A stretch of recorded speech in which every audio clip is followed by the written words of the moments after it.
Hello guys, in this video I am going to show you how to set a mood check-in reminder on the Calm application.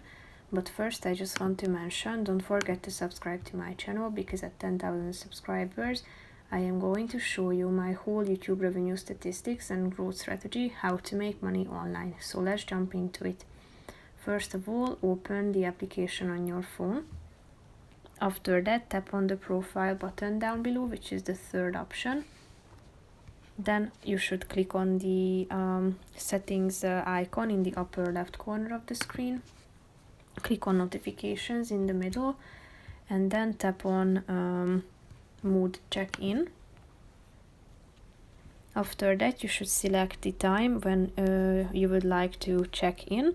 After setting the time, click on the set time button and set which days you would like it to be repeated. Then click on the get reminders button down below and tap on the save settings button.